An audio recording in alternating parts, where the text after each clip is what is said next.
It's all over. No more beer, apparently. Today, we're diving into 7 exciting beers from GABS 2024. From bold brews to surprising sips, we've got it all covered.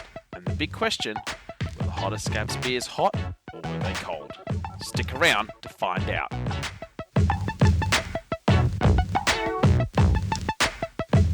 GABS is one of the world's best craft beer festivals, held annually across several major cities in Australia. I was recently at the Melbourne event, hosted at the Melbourne Showgrounds. While my dream is to one day feature my own JKB Brewing beer at GABS, experiencing the best of Australian craft beer was truly unforgettable. However, with the hustle of a bustling warehouse environment and the tasting cups that sometimes dulled the aromas, and that did not keep the head on the beer very well, nuances could easily be missed. So just keep this in mind when you visit next year, and throughout this video. Let's start off with the best themed bar. So for this year, I gave it to the local Brewing Co. for their Tennis Grand Slam themed bar. It did initially take some while to warm to the theme, but on reflection, I thought it was great. And I did like how the beers were themed to match the major Grand Slams throughout the year.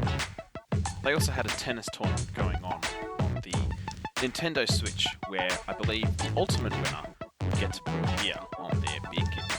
I had the French Open Creme Brulee, a predominantly malty beer with smooth and fruity brown malt, reminiscent of dark caramel, and a dryish finish. A perfect match for the vibe. What was the most unique or weirdest beer that I had? Well, this would have been the Molly Rose Nebbiolo Dark Mild. So this was a dark mild fermented on top of Nebbiolo skins. Now, I had no idea what in the hell was Nebbiolo, but I knew what dark mild was. So I found out after the fact that Nebbiolo is a type of grape. So when I had this beer, I wasn't sure what to expect. So upon initially smelling the beer and going, I've got no idea what Nebbiolo is, and going, this smells sour, like a naturally sour beer, did have this moment of trepidation, but I did think the beer looked really good though. And upon tasting the beer, I did get mainly that natural sour vibes that you get from a naturally soured beer, from wild fermentation or mixed fermentation. There was this subtle hint of fruity and maltiness in the background, but it was mainly a sour beer, predominantly a sour beer. And I came to the profound conclusion that it was like having a sour dark mild. Who would have thought? So, for the beer with the most creative concept, or perhaps the most creative story, who knows, of the beers that I had was the Ether Brewing Creature of the Deep, an 8% oatmeal stout. So, the story behind this beer is that the beers, once they've been made, are put into barrels, loaded onto workboats, and put at the bottom of the Pacific Ocean. Now, I'm not sure if this story is bullshit, or whether it is actually true. I really hope it's true, because it would be a good story, wouldn't it? So, the aroma of this beer was smooth and chocolatey. Didn't smell like ocean at all. The taste was giving me chocolate vibes, but I wasn't sure in my head or not, but I could definitely taste a hint of lingering saltiness on the finish. I wasn't sure whether that was just the story getting to me, but the beer is made with kelp, which is basically seaweed, so this does make sense. I'm not sure if you can tell or not, but I was a little bit skeptical the whole time on this beer, and I couldn't find anything on the Ether website on this beer mentioning it being in the ocean. So is this just a good story or truth? Not sure, but I hope it is true, as that would make this beer truly unique. Overall, this was still a well-made oatmeal stout with this very interesting and intriguing salty finish. Now, I think if you're into salty chocolate, this beer would definitely be up your alley. What about the beer that was voted as the GABS Hottest Beer for 2023? How good was it? So the GABS Hottest 100 are the top 100 craft beers as voted on by consumers in the GABS Hottest 100 poll. Last year's winner was announced in January, and it was given to the Mountain Culture Status Quo Pale Ale. It actually won the honour 2 years in a row. One thing that I will note about the GABS Hottest 100 is that the beers that are right up there at the top tend to be more accessible beers that reflect what I think as the typical Australian craft beer palate. They are not always pale ales, but they often are. And a lot of the top beers in the poll aren't too over the top and aren't necessarily too bold when it comes to flavour. They are often drinkable beers that are easily able to be enjoyed by a wide variety of people. I decided to try last year's winner.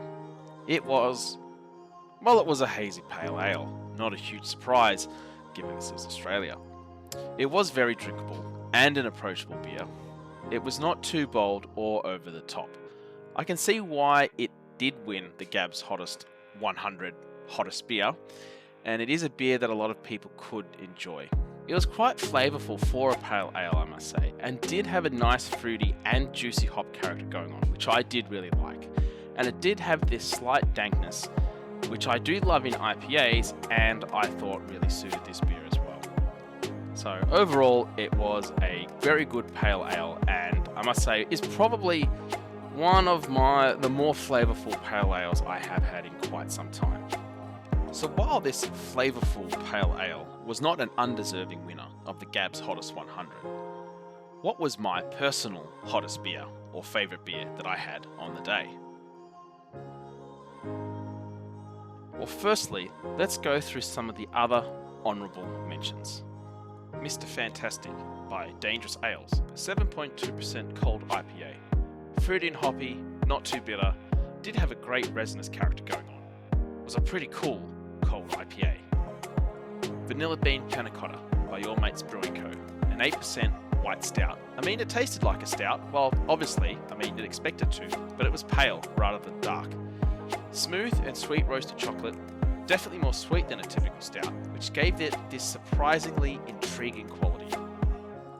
An 8.5% hoppy lager called Triple Sticky by Forest Brewing Co. A wet hop beer that I'd spilt on my fingers, which became very sticky. As well as the table and tasting paddle, aroma was quite malty and lager-like. Bit surprising, but it was hard to smell in there. It had a weirdly surprising yet pleasantly good resin character, which melded well with the lagery sweetness from the malt, finishing with alcoholic warmth. It was very good. Aurora Australis Wonder Ale by Frenchie's Brewery, a 10% Belgian dark strong ale, with sweet brown malty aroma of dark fruit, licorice and raisins, dark fruit in the mouth, on the cusp of having a burnt characteristic, but was very smooth in flavour and mouthfeel for such a big, flavourful and alcoholic beer. That was the last beer of the day I had before going home. Lid Ripper by Behemoth Brewing, a 6.9% unfiltered hazy IPA. It was a resiny and fruity beer with a bitter and resiny finish. It was a little bit more towards the savour side than the skull side, especially after tasting quite a variety of beers. It isn't really a palate cleanser, but it's certainly very tasty. And finally, there was Affogato Stout by Bright Brewery, a 5.5% coffee stout. This almost made the top 3, it was very, very close. Clean roast and coffee stout aroma and flavour, with coffee being the dominant characteristic. I am a sucker for clean roasted beer. At number 3 is Angry Fish, an 8% Baltic Porter by Noisy Miner. Now, I am brewing one for the channel, by the way, so stay tuned for a deeper dive into this beer style. Now, this beer that I had at GABS was rich and malty with a crisp lager-like finish, a bit like a Schwarz beer, and was relatively clean. If you read the style guide for Baltic Porter, one would expect dark fruity vibes, malty complexity, but this was more dark roast than dark fruit, which was relatively clean, surprisingly, and hence gave it an air of intrigue. It was a very good beer. At number 2 was the US Open by Local Brewing Co., a 6.2% West Coast IPA. It had sweet resin vibes on the nose, medium firmness on the mouthfeel, sweet bit of resin, not too dank, but enough dankness to know it's there, hints of caramel sweetness, light fruitiness, and a lingering smooth resin or piney bitterness in the finish. On reflection, it did have quite a good balance. And for number 1, my favourite beer that I had on the day was the Vanta Munta, a 5.8% Schwarz beer by Australian Brewing Co. Dark lager served on nitro. Unfortunately, the head had died by the time I drank it, and I think maybe some of the carbonations had come out as it was the last one I had on the tasting paddle. But it did have a really good coffee roast note on the nose, smooth and creamy on the mouth, with a nice, clean roasted flavour. This is the exact type of roast character I love in beer. It was very drinkable, very moorish, and I would have been happy to just drink this all day long. So there you have it. That's what was hot, weird, interesting, and best about the beers that I had at GABS. So thanks for joining me on this Insider's Guide. And please don't forget to like, subscribe, and hit the bell icon for my upcoming Insider's Look at another craft beer festival.